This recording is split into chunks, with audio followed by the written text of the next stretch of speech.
Hi. Hey guys, my name is Chanel Perillo, and I'm a casting director and producer based in Los Angeles. I've cast shows like Drag Race, F-Boy Island, the Real Housewives franchise, and Million Dollar Listing, to name a few. I want to welcome you to Shut Up Chanel, a podcast where I take you through my LGBTQIA+ journey, while each week I get to chat with the queer royalty that helped shape me. Buckle up, because I know you're going to want to tell me to shut up. Shut up, Chanel! Shut up, Chanel! Chanel, shut up! Shut up, shut up, shut up, Chanel! Shut up, Chanel! Shut up, shut up, shut up, shut up, Chanel! Shut up, shut up, shut up, Chanel! Oh my God. Oh my God. Oh my God, you look so good. Okay, let me do your intro. This is a wild card, you guys, for me, and I'm excited because we're going out of the timeline a little bit. She is the Queen of the North. She is a drag queen, a performer, a choreographer, a pageant winner. She was well known for her runner-up position on the 11th season of RuPaul's Drag Race. She is my sister, Brooke Lynn Hytes. Hi, shut up, Chanel. Jesus. A choreographer? When, I didn't know I was a choreographer. You're just pulling shit out of your ass. I live. Okay, I'm dying because I was doing research for this interview and it said you were a choreographer. And I was like, wait a minute, there is so much that I don't know about Brooke Lynn Hytes. And so I had to say it to like start the conversation. Wikipedia says you're a fucking choreographer. I love that. It also says my net worth is like $10 million.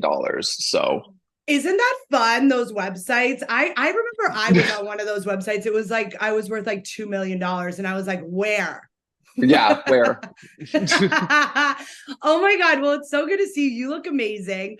Thank you. I was watching your story last night and I saw that you were getting fucking Morpheus, which I have gotten. And I was like, I was going to text you, but I was like, let's just see what happens because I looked crazy after mine and you look amazing. Thank you. I'm a little bit red. I just put on like a shit ton of skincare. I also am getting laser hair removal on my face, so I'm so fucking patchy and it's driving me crazy. I look like a Dalmatian. I just have like spots of hair all over my face. Morpheus 8 was the most painful thing I've ever been through in my life. For those listening, it's a like micro needling procedure where it like goes really deep into your skin, and I don't even know what it's supposed to do. I don't either. But it's like someone taking a staple gun to your skin, essentially. I did 3 rounds and I literally felt like I told my skincare people that I deserved a t-shirt at the end of it because I felt like I had like made it through like a crazy ride at an amusement park. But yeah, it was traumatic to say the least, but I love that is something we both have in common is we love our beauty. Oh my God, regimens. yeah. Anything for beauty is always my go-to. Well, I laser my whole face too, so oh, but honestly, those Italian jeans. I am if I didn't get lasered, I would be the hairiest woman in the world. Would you have a mustache? I would have. Oh, in 5th grade, I came home crying because the boys told me that I had a mustache. Oh my God, Dad. And my mom thought we should bleach it. So then I went back to school with a blonde mustache. And I came home crying again. And then she was like, okay, we should nair it. And so from 5th grade until like high school, I naired my face. Oh my God. I fucking know. And then like real tea here, I like shaved my face for a while. And then I got laser hair removal once it was invented. Like I remember when laser hair removal was invented. You were the first person. You were patient 0. Me and Michelle Visage were first in line. So it's funny because I've been going through kind of like the timeline of like how like certain queens came into my life. And most of these stories revolve around me being on set or in the casting process of Drag Race. I was trying to pin back to when me and you met. And I was like, Same. You know what? This still works in the timeline because I remember meeting you at Latrice's wedding, which is like So I was like, this episode's gonna be great because I'm gonna learn more about you and figure out like how did we meet? When did we become friends? How did we come into each other's lives? Do you remember? I remember the first time we met. It was before Latrice's wedding. It was at the Abbey, and I wasn't on the show yet, or anything, but we were there it was a big booth. It was a big group of us. I don't know what we were doing there, but we were there, and you were there with some guy, and you still had your lips. Do you remember Oh, you mean your like before my lips went down? yeah, like the lips were lipping, and I was like, who is this really loud straight girl? We didn't talk at all. Like you ignored me, and I ignored you. We didn't interact. It was a big group of us, and we just never like, and we didn't know each other. So, but that was my first introduction to Chanel. And then I think at Latrice's wedding is when we actually like talked and stuff. And then we went, oh, what was that? What was that strip club we all went to? Oh, Swinging Richards. Oh, rest in peace, man. That was a good one. So sad. And I think we really bonded there. And do you remember what happened to me there? No. I think you might have left by that point. It was because we went Latrice's wedding was in Atlanta, and we were all there for the whole weekend. And I remember both nights, the night before her wedding and the night I think of her wedding. We all wound up at Swinging Richards. And Swinging Richards, I actually talked about it in the last episode, or the episode before this. It's pretty much like a male strip club. Is how Pretty you would much. describe. Yeah. It is in fact a male strip club, which is no longer there. It's gone. Oh my God. I think somebody told me that during COVID that it got shut down. And it was so creepy. It was like this random club in the middle of the woods. Like I remember when we pulled up, I was like, this is where we're going. It's not, what are you talking about? It was not in the middle of the woods, Chanel. It felt like it was in the middle of the woods. I don't see you out there walking children in nature. It wasn't like a main strip. I feel like you had to like drive into it, didn't you? No, there's it's literally on a street with a parking lot. Oh, I must have been. I'm full on making it up. And the vision I have in my head is us like pulling into this like random building in the woods. I like that idea though, like a backwoods strip club. Like where you like down a dirt road in like the middle of like the Florida swamp. Like sounds fun. It does sound fun. Well, the Abbey years were crazy. And honestly, I met so many people during that time and it was all such a blur. That was like peak 20s. Like, oh my God, the Abbey days. But I remember hearing about you through the Queens. Like, I think Detox may have talked to me about you. I always like kind of always like looked at you and Detox as like my, I don't know, like you have this like bitchiness about you, but also like caring heart. Like, and it's weird because people always used to say you look like Detox, but I think it's the personality. Yeah. I think it's the personality. There are some pictures where I really see it and I'm like, oh wow, we look alike there. But then other times I'm like, most of the times I'm like, I really don't fucking see it. I mean, I'm way prettier than her. And it just doesn't, really insulting. I'm just kidding. No, but we definitely have like a similar, I think, vibe to us, and I love her so much. We have so much fun together. Like whenever I we never see each other. We live in the same city now, and we never see each other. But whenever I get to see her, we always just have a really good time. Oh, I love that. Well, I want you to take me back because I didn't kind of get to be on your Drag Race journey. Like, I want to know how did Drag Race come about for you? Because I also, in my Googling, I realized that me and you are the same age. We were born the same year. So I feel like we have like very similar life experiences. 86, baby. 86, baby. It's so great. We got like the tail end of the 80s and then we're like straight into the early 90s. I know. My Drag Race journey, where did it start? Well, I always knew I wanted to be on the show because like I drag is my passion, is what I love to do. But I kind of stopped dancing and started doing drag, and it was going really well, but I had just spent like almost a decade as like a broke ballet dancer. And then drag, I was making I would say a little bit more money for myself, but I was like, I love this. If I'm going to do this, I need to make money. Like I need to I want to make a living doing this. And then I saw Drag Race and I saw these queens. It's so funny. Before Drag Race, you get you see these queens and you're like, oh my God, they're millionaires. They are millionaires, honey. So in my mind, kind of, that's what I thought. I was like, oh my God, they must all be so rich. They're on TV. So I was like, I want to do this. So that really became my goal and my focus. And that's like, I won Miss Continental. And as soon as I won Miss Continental, I applied for another work visa to the States because I'd had them when I was dancing, but they had expired. So I Wait, but applied so for did you do Miss Continental after you saw Drag Race, or did you do Miss Continental before you saw Drag Race? after. Okay. Drag Race was, yeah, I did that in 2013 for the first time. So Drag Race was already very much like a thing. And I remember the first night of prelim night of my first year at Continental 2013, Raja came up to me and was like, "Oh my God, you're amazing." And I was so starstruck. I think she was one of the first Ru girls I ever met. I was gonna ask you that. I was gonna ask you like who The were very your top? first Ru girl I ever met was Morgan, of course. That's a And great introduction to Drag Race. perfect introduction. It was back when I was dancing, so this was like I think it was during or right after her season. It was at Moe's in San Francisco. I think I know is it called Moe's? That sounds really familiar. Moe's Bar. It's where Moe's Bar Chad. and Grill. Yeah, No, it's Urban Moe's. Urban Moe's. Urban That's Moe's. that's Urban in Moe's. Isn't that in San Diego? There's one in San Francisco too. I just said San Diego. Oh, I thought you said San Francisco.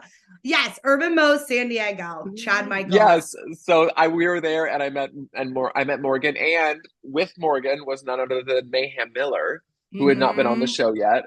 So, Okay. and I didn't really, of course, I wasn't paying a lot of attention to Mayhem because she wasn't famous yet. We're But the then same later person.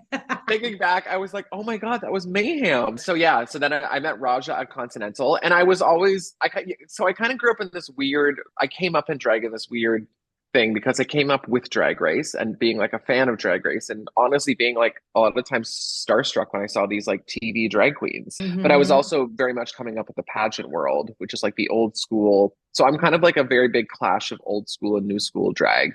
So I won Miss I did it in 2013. I was first runner up, and then I won in 2014. And as soon as I won, I applied for a work visa to the States because I was like, I need to get back to the States to get on Drag Race. Like it was very much like I was very laser focused on that. So I got my work visa, and then as soon as I got my work visa and I landed in the States, like literally like 2 months later, I started applying for my green card. So I got my green card, and then from there, Wait, you're so lucky. I feel like it's so hard to get a green card. oh yeah, I know, and especially as a drag queen, I applied as like a drag performer, and I got it. Do you think it's just because Canada's fucking amazing, or what? No, well, it was the States. Like it had nothing to do with Yeah. Canada. Like I think I was lucky because I had all of that, like, because you have to show so much like proof that you're like exceptional at what you do. And I had all of the programs, the ballet programs, that I had newspaper articles about me and like blah blah blah blah blah. So I had all of that. So I think obviously that really helped, and I got really good letters of recommendation. And then so yeah, I got my green card, and then I auditioned for season 9. I didn't get on, obviously, because I wasn't a resident yet. And then I auditioned for season 10. And apparently, Rue told me this actually on set, that I was supposed to be on season 10. And then I think because I was from Canada, something about the background, it takes longer. Yeah. Yeah. During the whole, like, because that's the thing, after someone gets cast, like they might really want them for the show, but then you go through the whole background process, and that's when they check like a background check, make sure all your paperwork. So they probably just did it. They probably filed it late and like were like, fuck. Yeah. But then they had you in that spot for 11, which is exciting. Well, I didn't know, because that's the thing. Like I auditioned, I got to background check, and then radio silence. They never told me anything or said anything to me. So I was like, oh my God, that's it. Like, that's the end of the road. Like, I was devastated. I was so devastated. So I auditioned again the next year, of course, and I got on. I mean, and it just it happened when it was supposed to happen.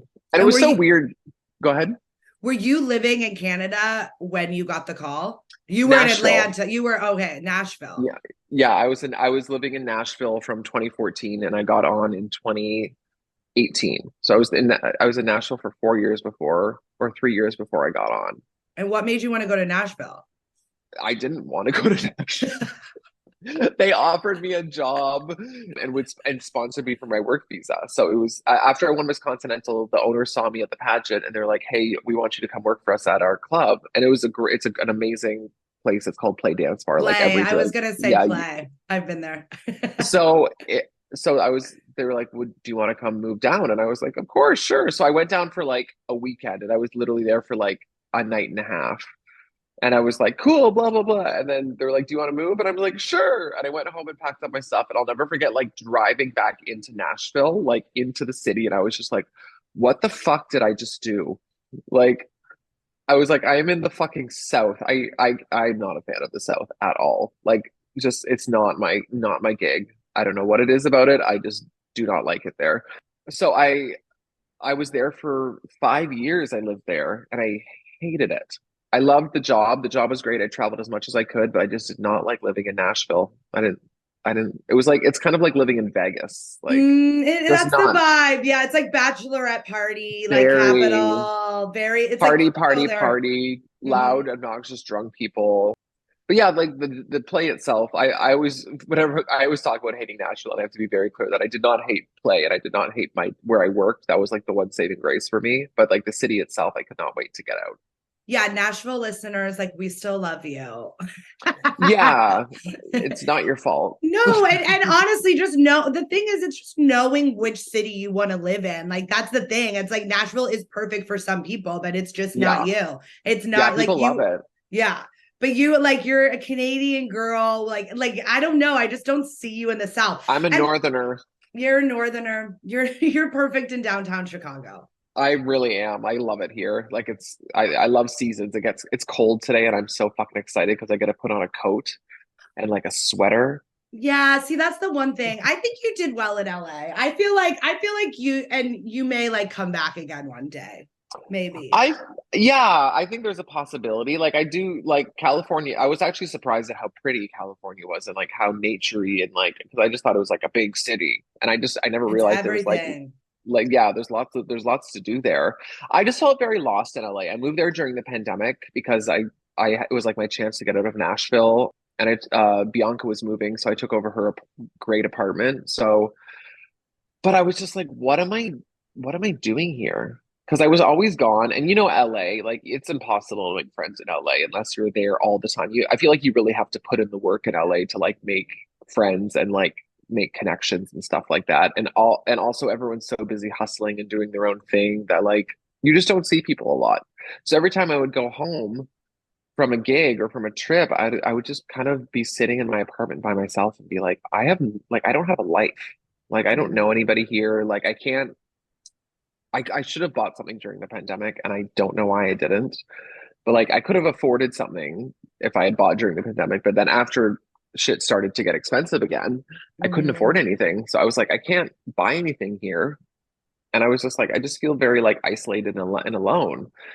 But I see myself moving back one day. I could see myself getting a place in Palm Springs. That's kind of like my next goal is to get like a rental property in Palm Springs that I can go for the winter. I want like us all to be old women in Palm Springs together. Oh, honey, yes. I am ready for it. Like that's my. We're all gonna be old trans women and caftans and turbans. That is my plan B. Like, if an old trans woman. Well, no, if I never like, find true love, I'll just find true love with my queens in Palm Springs. Exactly. Yeah. Like I'm full on down for Palm Springs or even LA. Like if I won the lottery tomorrow, I would definitely buy a place in LA. Mm-hmm. I don't think I would spend all my time there, but like I love the weather. The weather's obviously great.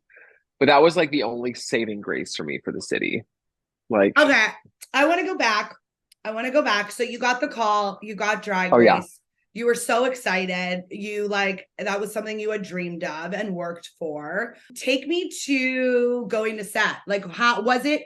Because a lot of queens will create this image of what it is. By the time you got on the show was already a moving machine. Like they had figured it out. Everything was figured out. Everything I've talked about in the past episodes, I'm sure was figured out. Like I'm sure it was all figured out. But what was it like? What was it like getting to walk on set for the first time and experience Drag Race?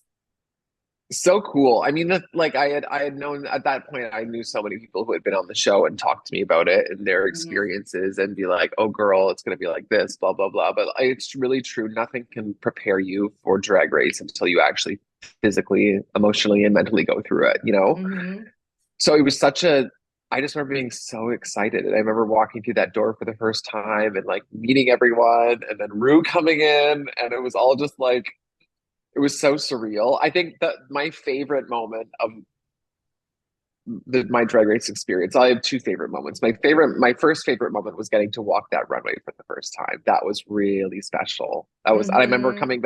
coming back after the first one, and Plastique was either right before me or after me, and we were just like jumping up and down. We were like, "Oh my God!" And we're all standing in our line backstage, and we were just like, "I want to do it again!" Like It's it like was, such a rush, right? I've oh, the never adrenaline. mhm. It was so good. It was so good. And then when I did my poncho reveal trick, that one episode, that was another like iconic moment because I just remember like everyone wants to have that moment with Rue and that moment like where you connect and like you really make her gag or you make her laugh or something. You get something out of her, you know? Because she's Mhm. a tough nut to crack. Right? And And like so good yeah, with the straight face that when you do see yeah. like the personality come out of her, And it's like it's a so good. And it's so good because that's all we want. That's like we're all just like, oh, we just want like you just want a moment. Because as we know, like it's not about winning the show. It's not about this, about that. It's about having these iconic reality TV viral moments. So when I did that poncho reveal and I saw her face and I was like, oh, yes, yes, yes, yes, yes. That was really, really, really a special moment. I'll literally never get her that face out of my head. She just went, whoa! Like it was like a full on like she I wish like it was so much better than the edit that they showed. Like she just went crazy. oh my It God. was so good. Was there anything edited out of Drag Race that you wish had been left in of your season? Yes. Episode I feel like it's episode one or episode two. Akira got so drunk and untucked that she fell off the side of the stage where they were standing at the back. And I wish they had kept that in because it was really funny. And after that, we were only allowed two drinks. I mean, that was the rule for a while because of after Juju's season, Juju got drunk one episode and was throwing up Black Velvet. yeah, throwing. And so after that, there was always a 2 drink minimum, but maybe they were starting to like let Oh, down I the think reins a they little. weren't really like paying attention or something. But yeah, Mhm. she got good and lit. I got drunk and untucked that one time when I was hiding in the sofa cushions. I was so drunk that episode. That was the only time I got like drunk. Do you want to know what else I noticed? Like, I was like thinking back to your season, and I had to like actually rewatch a little bit of it Mm. because I realized like your season, I don't know what I was going through, but I must have been out at the Abbey every night. Because I don't remember watching it from start to finish. So I started watching it this week, and I was like, you know what? I feel like you were the first season to have any kai going on. I was like, my season, no, Oh like yeah. up until I think season 11, where did anyone have a love story, let alone, you know? And then there was this one moment where you're talking about in the hallway where Vanjie gave you a look or something and you like grabbed your junk. And then I felt like there was more to that story that you didn't tell. Like, did you guys hook up at the hotel? No, no, we were very like lock and key. Mm-hmm. Like they were very, very strict. So no, we never hooked up at the hotel. We were never obviously as it goes on, like at the beginning, they're like so strict. And as you get closer to the end, they relax a little bit and Once you're like you in the know, top, like they've got the top. yeah, things chill out a little bit for Mm-hmm. sure. But no, we never hooked up. But yeah, I think I did grab. I think it was like a stupid like grab. I wasn't being like super serious. I was just kind of like doing something funny. Like Yeah, I no, don't that's know. hot. No, that's I hot. I fucking I'm love also when a guy. horrible at flirting. I'm horrible. I'm horrible at flirting. So I can't even imagine myself grabbing my junk. Like what was I doing? I guess I was like pretending to be Butch or something. I I don't know. guess so. So Sure. that was So I really grabbed my just a junk. lot of like built up tension then. If you had to be there that many Yeah, weeks I mean, he together. was cute. He was cute. Well, he is cute. Like there was definitely like chemistry and there was a spark. And it was nice to have a little companionship going through that, you know, like have a little Mhm. like friend and thing. And then we tried to like date after the show and we did for a little bit and then it just didn't work. We're very, very different people, very wildly different personalities. And I'm very much, I don't like being in a relationship. We've talked I've about never met, this. yeah, I am not a relationship girl. I love being alone. I'm very much like a hermit. I love my own space. I love quiet. I love making my own decisions. Like I love all of that shit. So yeah, it in the end, it just wasn't going to work out. When was your last serious relationship? I've never had one. Never? That's what I mean. Like I've never had like a serious like boyfriend. Like I've dated people obviously, but I like my cap is about 3 months. I love the beginning of relationships. Like I'm addicted to that high and the butterflies and like seeing his dick for the first time and kissing him for the first time and all of those firsts and like when it's exciting and new. But then after that, like you just start seeing all the flaws and like I'm extremely critical, even though I am far from perfect and I know I have a lot of flaws, but I have a hard time accepting them in other people. Mm-hmm. So I was just like I don't know. It never works out. And I don't want to fucking talk to someone every day. Like I don't want to have a conversation with like I feel obligated to talk to this person every single fucking day. Like what am I gonna say? Like I don't want to talk to you. Mm-hmm. Like and I don't want to live with you. And like, does this mean this is gonna be the only dick I'm gonna get for the rest of my life? I don't want that. Like just so many things. I just like I can't like That's the I scary feel like I'm part. trapped. It feels like I'm in a cage. I'm sorry, and I'm very claustrophobic as well. And it feels like the walls are closing in on me. That's what it feels like when things start getting serious with somebody. So as soon as we get to that point where things are starting to like head in like a serious direction, I freak the fuck out, and I'm like, gotta go. It's not you, it's me. But for the real, the amount of times I've been told that, Brooklyn, it might be me. No, yeah. no, but I'm the same way. I remember my last serious relationship. I had that thought so many times, like, is this the last penis I'm ever gonna see? Like, especially when I knew that we were headed in that direction, I was like, that can't, like, we're going to have some arrangement. Like, we're once a year, I get a hall Unless it's pass a or really something. good dick. Like, I mean, if it's a beautiful dick and it's like Mm-hmm. just that, like, I'm okay with that. But still, like, I used to be very like monogamous. Like, I don't understand people who are in open relationships. Why are you even dating? Blah, blah, blah, blah, blah, blah, blah. Now, as I get older, I'm definitely like, oh, I get it now. You know, When like did I that would shift? probably a couple years ago. I think I was very close-minded and like, I don't know. And I judgy about it, but like a couple years ago, I was like, oh, I guess that actually does make perfect sense. And like, I think I would need to be in some sort of open relationship where obviously there are boundaries and rules and like things you couldn't do, but you were you were allowed to at least, or like it was up for discussion. As soon as Mm-hmm. something is taken off the table for me, that's all I want. Mm-hmm. You tell me I can't have steak, all I want is steak. So like and the thing is if it's on the table and it's an option, 98% chance I'm not actually going to do it. Mm-hmm.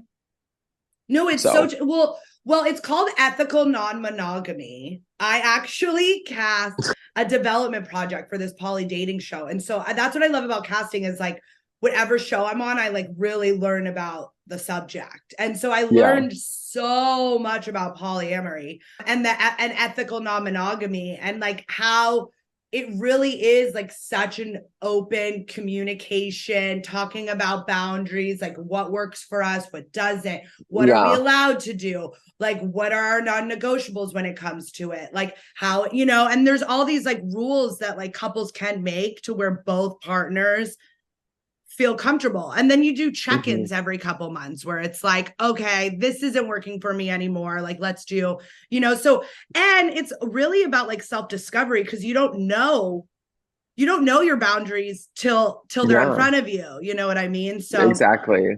I'm a little too much of a jealous person and territorial, I think. So Yeah. I think I'm a little too lioness, like to where like I would probably kill someone else. And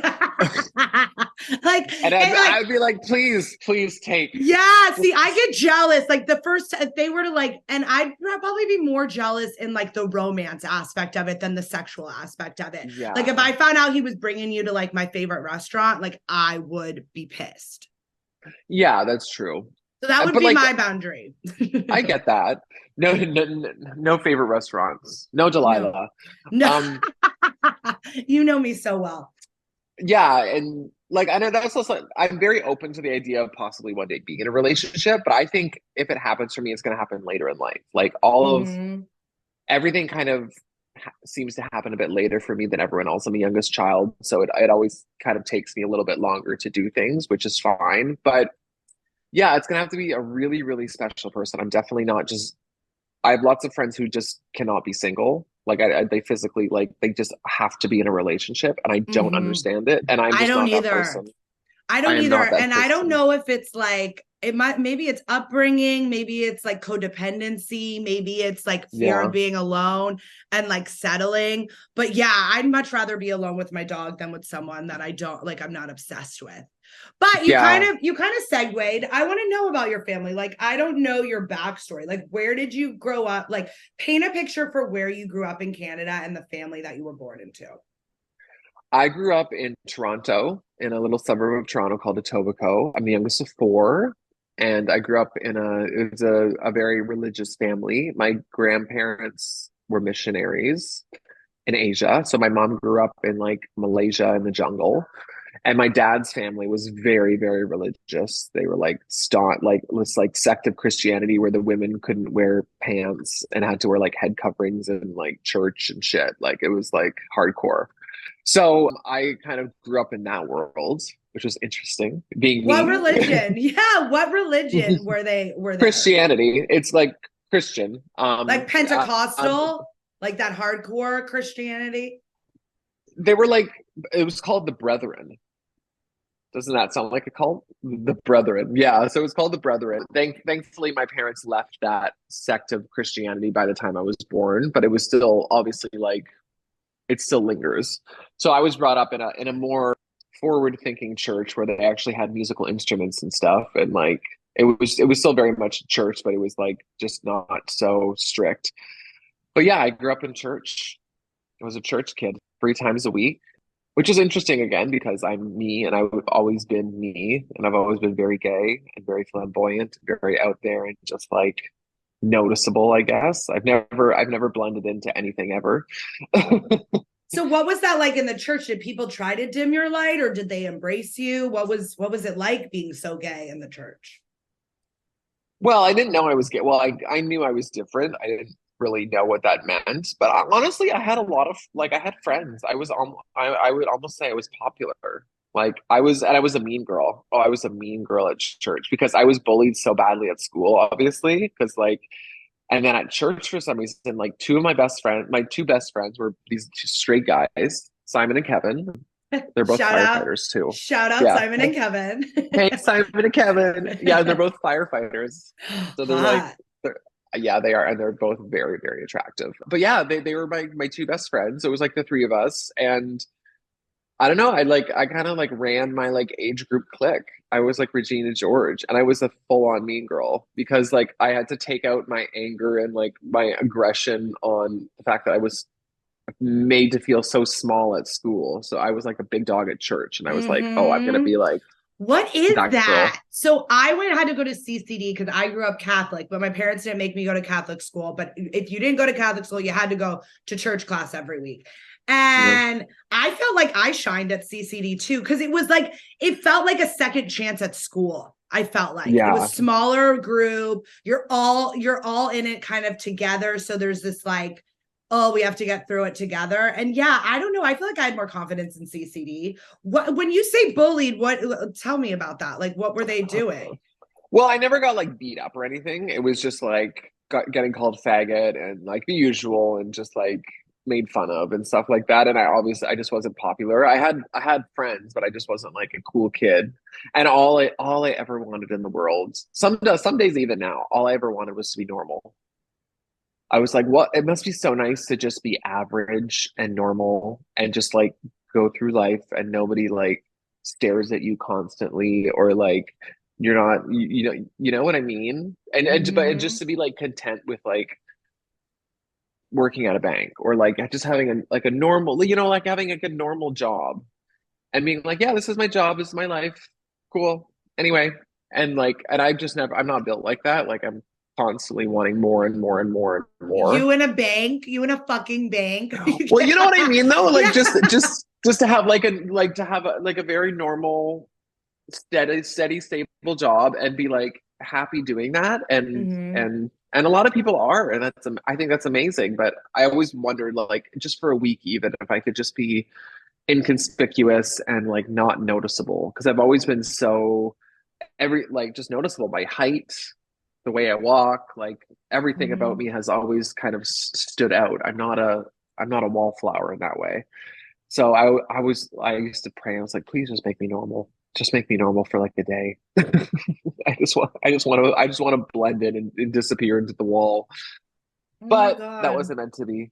It wasn't meant to be. Did you think you channeled a lot of like that into your dance? Yeah, Because, like, I no, mean, not I really. just is that like it doesn't sound to me like, because I feel like if you dream of having a normal life, but you dreamt of more. I did. No, I for sure. I dreamt of being I guess not a normal life, but being a normal person. I just felt like I Yeah. was never a normal person.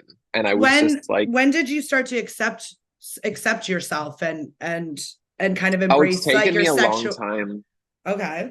A long time. Well, I came out when I was 18, but in terms of like accepting myself and like loving myself and like coming to terms with myself, honestly, like the last couple of years is when I've really started to like get into myself, which is crazy because we're almost 40. Um, so I know, I'm excited. I can't wait to I be know, 40. I know. I have this I'm feeling gonna be that like my this. yes, we're gonna. I'm gonna look like Spock. Oh my god, and I already have the haircut. oh my god, I think it's hot. I'm also dying that like you when we first started when you're talking about that night at the Abbey, that's when like me and August Getty were just like every week going to get something else done, and I really overdid my lips for a while, but luckily they just settled on their own. Like I'm very They look lucky. great. No, they Thank look you. really good. They And were same with my crazy. cheeks. Yeah. I haven't gotten my cheeks done in 2 years, and they're still just right there. When you'll see Like, the Morpheus kind of like it puts everything together. oh, good. I can't wait. Oh, after my first Morpheus treatment, I was obsessed. I like couldn't stop looking at myself. I think I'm Um, gonna get my face done too. I think I'm getting a nose job, and I think I I'm gonna love get a your whole new nose face. though. I love fucking noses. I love it too, and it's had a good run, but it's time. It's I and time. I'm I like the shape of it. I just want it smaller. It's very large. Okay. I mean, I think about a nose job all the time. So who am I? And people are like, why would you want a nose job? And I'm like, just to make it perfect. No, you have a good nose. Don't do it. Okay. Okay. You heard it here, people. Coming out at 18, what made you come out at 18? What set it off? Well, I think it was just time. Like at that point, like I was like getting into my like sexuality and like stuff, and like I was like I just knew I liked boys and not girls. That's what I was attracted to. And I'd like it was just I was so tired of like pretending to be straight. So I decided to come out, and I guess I just felt comfortable And enough what was that to do like? that. What was that like with the Christian family though? And do you think maybe that's why you held back from coming out till you were 18? It was fine. They weren't like thrilled, and they were like, "Well, we love you, but we don't support your, of course, your lifestyle choices." People, you know that, and it It's was so fine. crazy when people act like it's a fucking like hobby. I know. Like It's my extracurricular activity, sucking dick. yeah, like I've been overthinking this since 5 years old. Like thanks for deeming it down. Yeah. But it was fine. And at that point I was an adult, so I could just kind of do whatever I wanted to do. And I was Mhm. just very like, and I didn't make a big deal out of it. I wasn't like, oh, you don't like, and they made very sure to know that I was still loved, and I wasn't like Mhm. thrown out of the house or cast away or anything. But it was very like, well, we don't really support what you're doing, but we still love you. And I was like, okay. I was like, well, I'm just gonna go do my thing anyway. And that's kind of really from 18. I've like when I left home, I just kind of went out on my own and did my own thing, and haven't really relied. on anybody. Vince. Not really, no. Like a little bit here and there, but like on my dad gave me some money here and there, but like I've just been very independent and very much into doing my own thing and very much not into my family. And we're fine now. And like me and Mm-hmm. my mom are super close and all that stuff. So there's no bad blood there at all. But I've just been very much like I'm very different from everybody in my family. And I don't even just mean my immediate family. I mean like my family. Like Mm-hmm. I have a couple gay cousins, but I'm probably one of the only artists of any sort, shape, or form in Mm-hmm. my family. I'm one of like two, maybe three gay people that I know in my entire family, which is like hundreds of people. Well, Um, the only out one. well, yeah, yeah. I've, it's just like so like You just I've always just felt like you didn't fit in. Like there was something no, greater for yeah, you out there.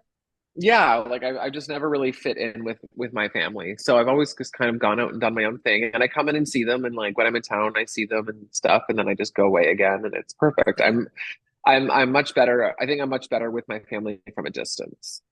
Oh, my mom used to even tell me that as a kid. Like, I mean, like during Mm. those like 18 to early 20s when like, because I was the same way. The second I graduated high school, I was fucking out of there. And it wasn't Mm. like I was abused or like had to get out of there. I just always knew I was different and that I was like destined for other things.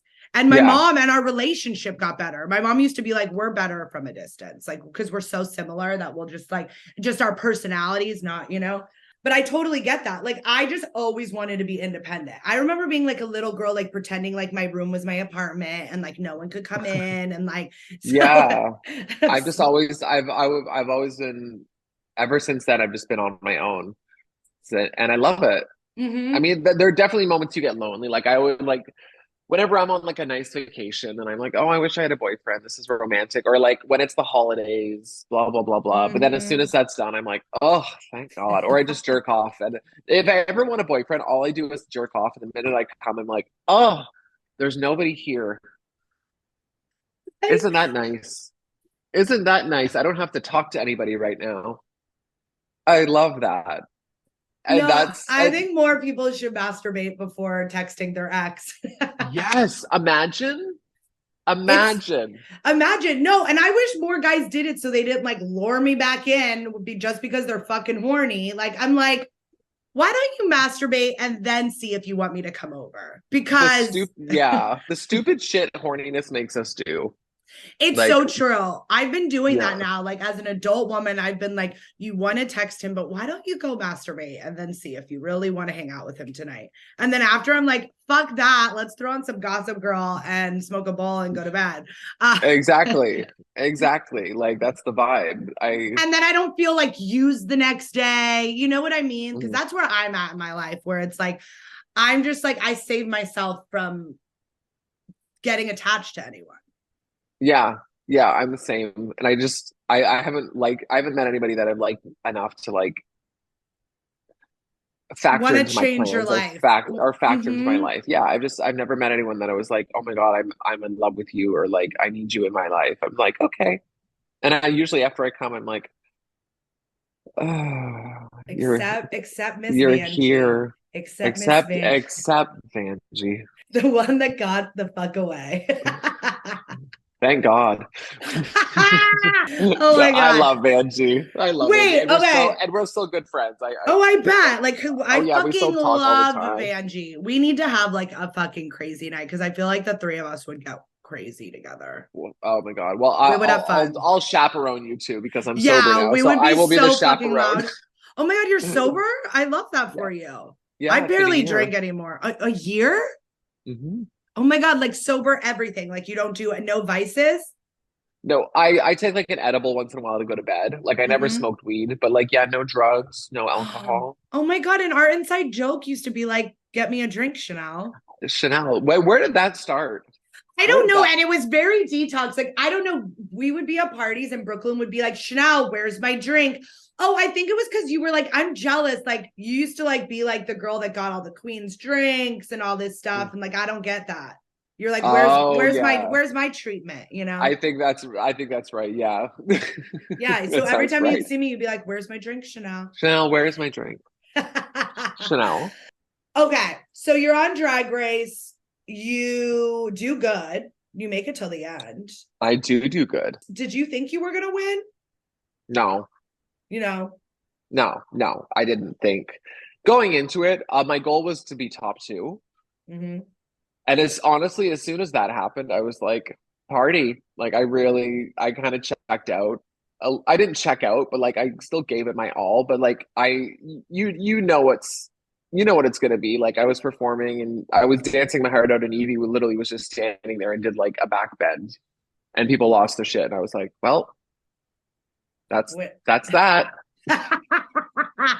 You know, she had a moment or a gag or a gig or something. Well, she was such another version of young RuPaul. Like, oh yeah. Like and it was, you know what I mean? Like we were so polar opposite. Like I was like the pretty pageant girl, and she was like the weirdo. Like it was like a match made in heaven. And like especially after that, like I was like I obviously did not win.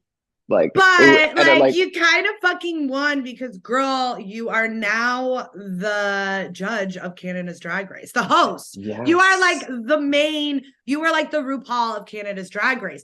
How the fuck did that come about? Were you the first? You were the first queen to get that title, right? Like now I've seen that it's happened since then, but I feel like you were the first. And what was that like? Take me through that experience.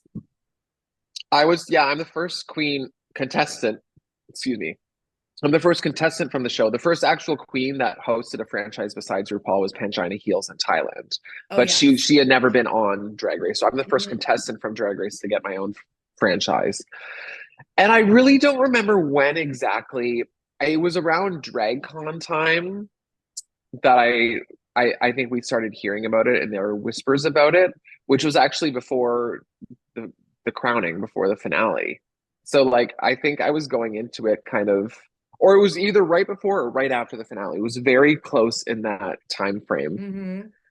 But yeah, it had happened very quickly after around that time. So I can never remember when exactly it happened. But it was great because like you lose the show and then you're like, well, I guess I'll go back on All Stars, or like how long can I milk my 15 minutes of fame and yada yada yada.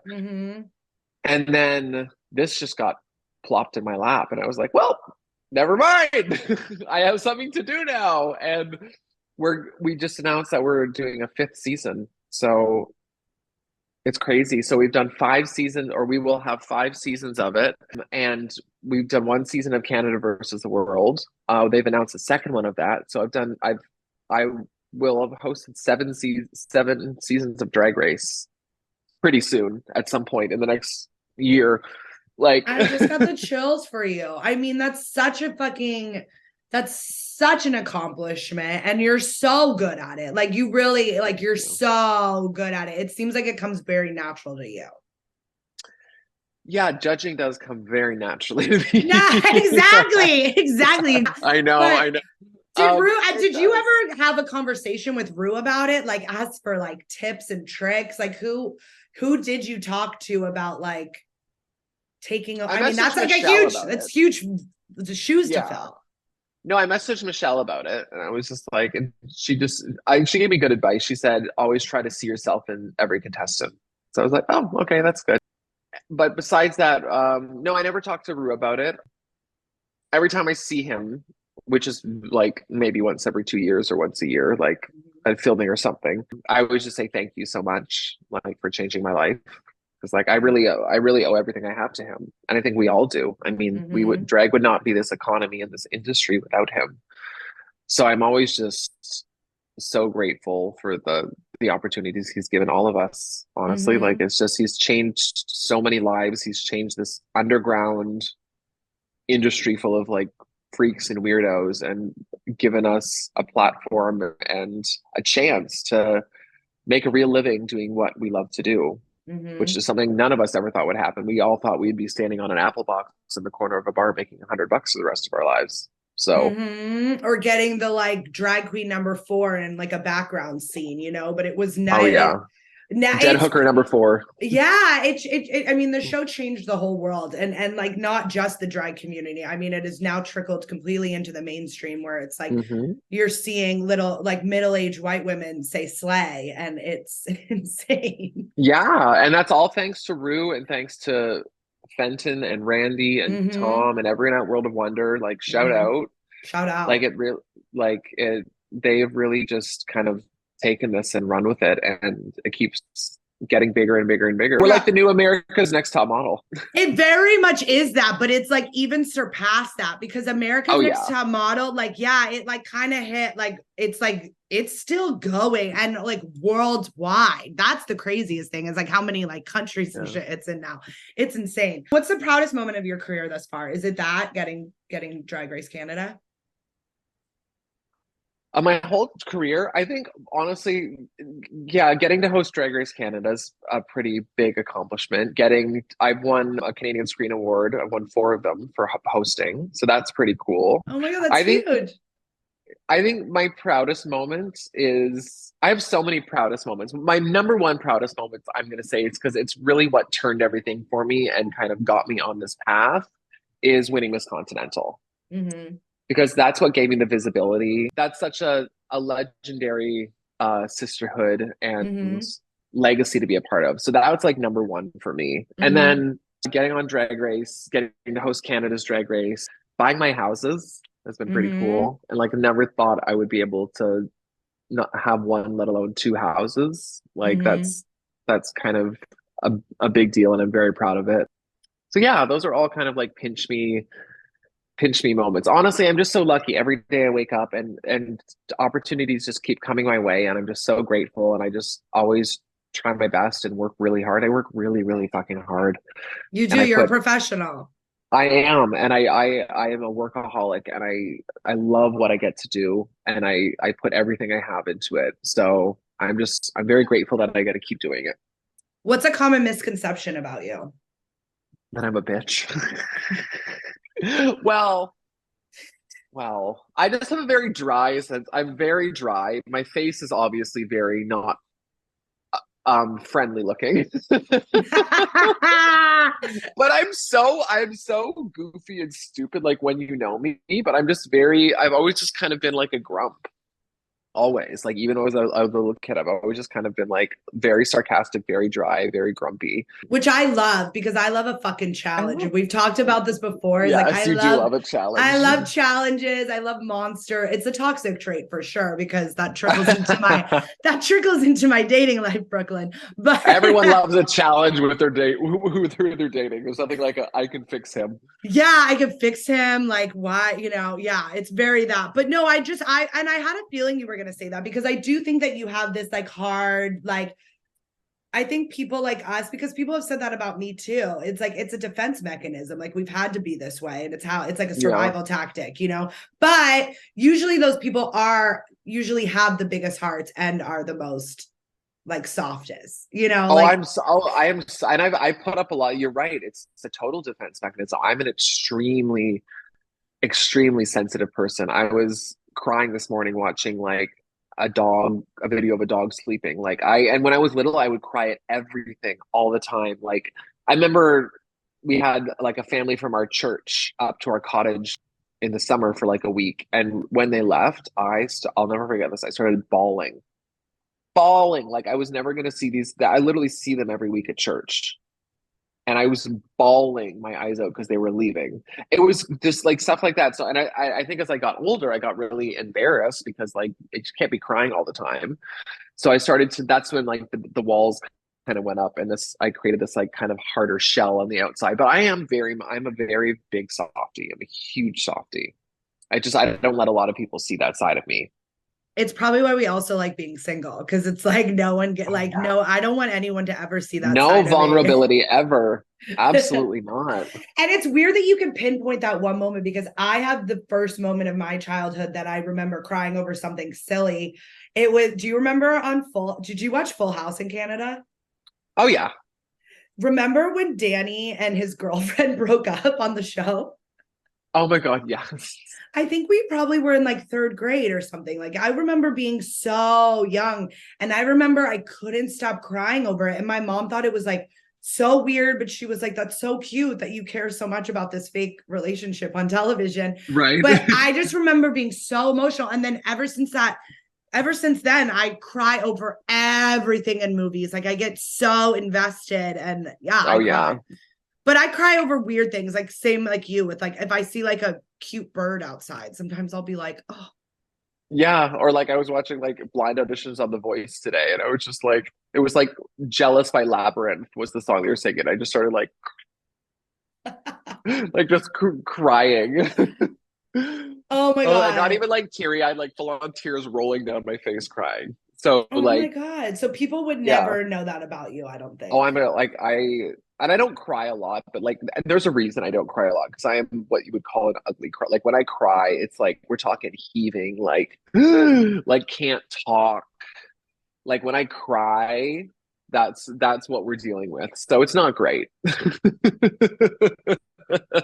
You don't want to trust me. You do not want to see it. I remember, oh my God, the last time I ugly cried in public, or like just like really cried actually was when I stepped down at Miss Continental 2015. Mm-hmm. It was the day of the final night. They always have a brunch. It's called Performers Brunch for all the promoters and all the former Miss Continentals. We go and like have brunch at the Baton where Continental was born. And it was my step down, and I had to. So they're like, do you want to say something? All the reignings give a little speech. Mm-hmm. And I was so tired and I was so emotional. It had been such a hard, crazy year that like I got up there and like I was like, thank you, blah, blah, blah. And then I just started bawling. And in front of a room full of people, I just started like bawling my eyes out. Because I was just so like emotional and just tired and just like exhausted in every possible way. And I just bawled. It was probably like your whole, I mean, there's so many reasons, but it was probably like so much leading up to that, and then just like that was probably like such a healthy like release for you.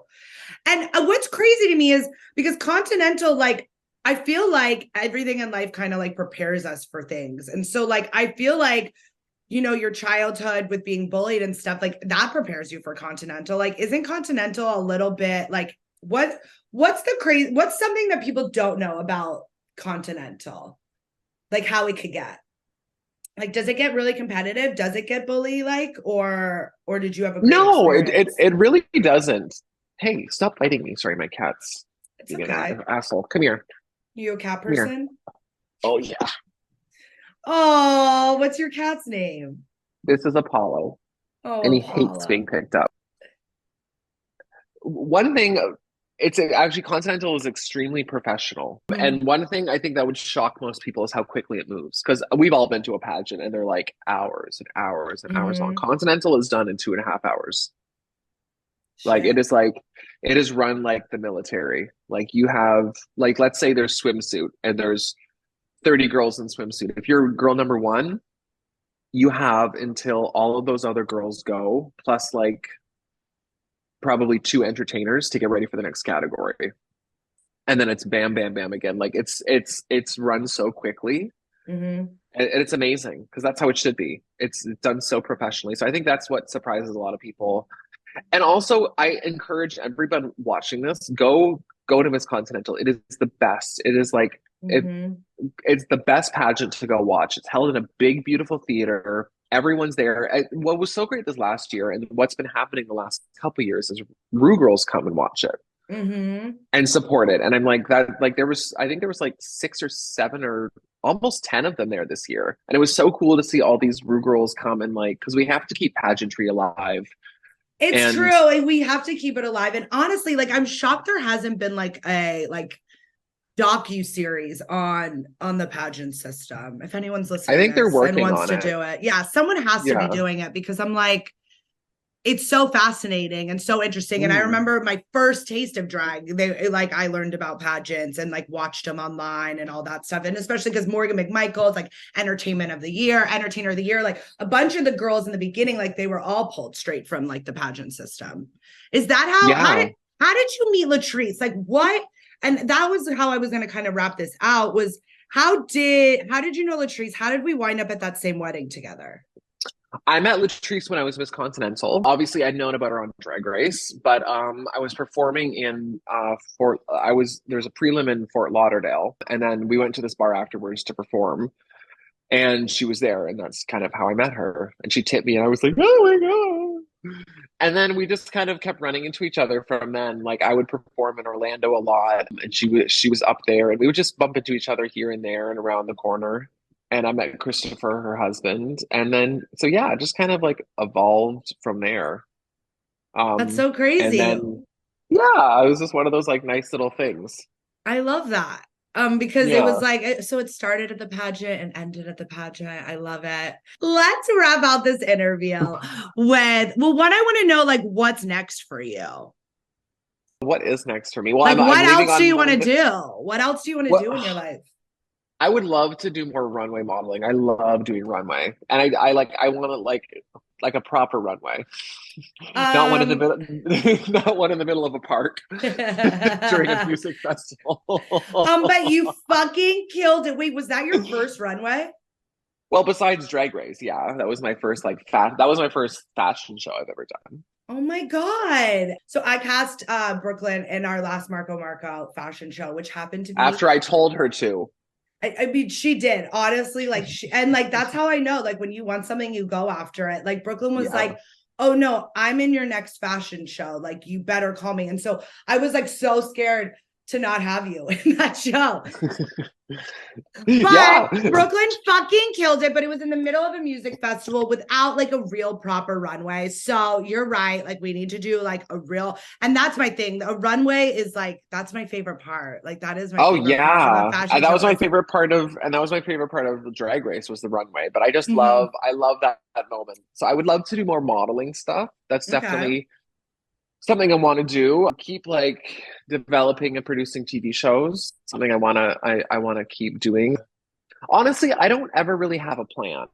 Mhm. I just my only plan is I want to keep working. That's my only goal. I want to stay Mhm. employed. I want to keep working, whether that be bar gigs or honestly, like a lot of the times the gigs at the bars pay way better than like a TV gig or Ain't like that the fucking truth? Like people listening, like you think that TV, like everyone has money and like no, no, honey. No. no, Like you want to make no. money? You want to make money? Go to fucking Omaha, Nebraska and Mhm. perform at a bar. Like honestly, like those like people a lot of people are like, "Oh, bar queen," or like you're hosting a TV show. Why are you still performing in bars? Because they pay lovely.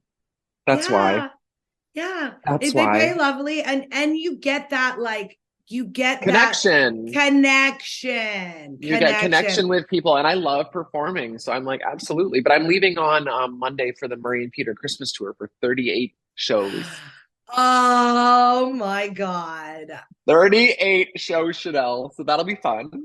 Are you guys on a bus or are you flying? Yeah, You're on a bus. I don't know. You just sign up for these bus tours. Like, I love a bus. I know we Give talked me about a this bus before. tour. You Give love me a a bus. bus tour. I do. You have your little cave bunky thing, and there's no airports and lost luggage, and I don't like I don't like surprises, and I do not like the unknown. And that, like with a tour like that, like there's so much that can go wrong. But with a bus, you know what's going to happen. You're going to get on, you're going to go to bed, and you're going to wake up in the next city. And I Mm-hmm. just like that schedule. That like, Mm-hmm. and it's that and consistency. I think is what I like. I love consistency and schedule. So yeah, I'm excited, and it's great because you just kind of zone out, and you're just When are you in it's. LA? When does the Christmas tour come to LA? I think like December 8th or something. You have to come see. I'm going to come. And I went to your last bus and we had so much. I remember after like the bus was like packed in the Oh parking lot. yes, you and Gigi. Me and Gigi after partied after one of their That was the bus Christmas tour tours. last year. Yes. Oh my God. And we had so much fun. It was like I felt like we were like tailgating. You were. Oh my God, I forgot about Yeah, that. we were there like I swear we were like at your bus till like 3 a.m. It was so much Oh, fun. I do miss Gigi's house parties. Yeah, well, when you're in LA, we'll have to and Gigi, like we're all just growing up, you know what I mean? I feel like we've all mellowed out Well, so much. yeah, and she's becoming a mom. She's preparing for motherhood. And so yeah, and like she's on this fitness journey. We've all just been like really like trying to like do better for ourselves. I think we just like all kind of got out of that like, oh, we can party every night aspect of our life. You know what I Oh, mean? for sure. Yeah. I'd rather wake up like rested with good skin and, do something Hello. accomplishing, like do something great. And then maybe, yeah, we're more of like, let's have a glass of wine now type of gals, which I love. I love it. I love that. And like, yeah, you have to. It's really fun. It's like I get it, but like after a while, like the party has to end at some point. No, party your ass up in your 20s after you turn 30 when the hangovers start kicking in. Like, just stop. Honestly, like it's so much better. And then and there's so much else to do in life. And like and then you'll always have those fun memories. Like you don't want to be partying, like you want to be look back and be like, oh, wasn't that great? You don't want to be like, oh my God, am I still doing this? Well, the cute drunk stories of me are cute because I was in my 20s. If you were to like talk They're about, not cute now. They're not cute now. Now I'm like, No. now it's like, Chanel, like you have a problem. Yeah, and we all know those people at the bar that I'm like, they're like 50 and they're still out there just railing lines and like being messy, and I'm like, how do you get up the next day? Like, how are you That's alive? my thing. That's my, it's like, yeah, like if I wanted to like accomplish anything else in my life, like I had to like start like toning it down. I am about to go help out Ashton Michael with his runway show today. I'm so freaking excited. So I have to go do that right now. It was so much fun catching up with you, talking to you. I feel like people got to see like get to know more about you, that you're not this stone cold bitch, that you are like endearing, and like we all have a backstory, and I want to get people's backstories on this podcast. And when we were talking about dating, you had mentioned that, you know, unless the guy has like a perfect dick, would you want to be with them forever? I want to know what a perfect dick is to Brooke Lynn Hytes, and Perfect dick. Maybe that guy's listening. Just straight, either straight or a little bit of a curve. If they're not circumcised, not too much. Okay. Just like a little bit of foreskin. If it's like, if the foreskin's still covering the dick when it's hard, Houston, we have a problem for me. Mm-hmm. Or circumcised. A beautiful head, like a good thick shaft, but then like a gorgeous mushroom head. You know, just like like, you know, an aesthetically pleasing looking penis. Mm-hmm. And another thing I want to mention, I will be in a relationship. If I'm going to be in a relationship, I want someone to take care of me. I'm not saying I want to be a kept woman, but I want to not have to worry about money. I want someone to be like, hey, I got you. Like, you don't want to work so hard. I got you. You want to work. You don't feel like you don't want to feel like you have to take every single gig that comes your way because like you were trying to save up. I got you. I want someone who would take me on vacation or just kind of take care of me, because I've been taking care of myself for like 18 years now, and I'm ready for someone to step in and step up. Preach. If I'm going to be in a relationship, that's what I'm looking. That's something I would love. Same. It's literally, I keep saying that every day. Yeah, like someone that makes me want to like work less, because I've never met anyone that's made me want to work less. So yeah, exactly. Did you have fun? I had fun. I had the best time. Okay, yay. All right. Well, let's wrap up this episode of Shut Up Chanel by you telling me to shut up. I started it that way and I'll finish it that way. Shut the fuck up, Chanel. I love you. I will see you when you are in town in December. Yeah. All right. I love you so much. Bye. I love you too. Bye.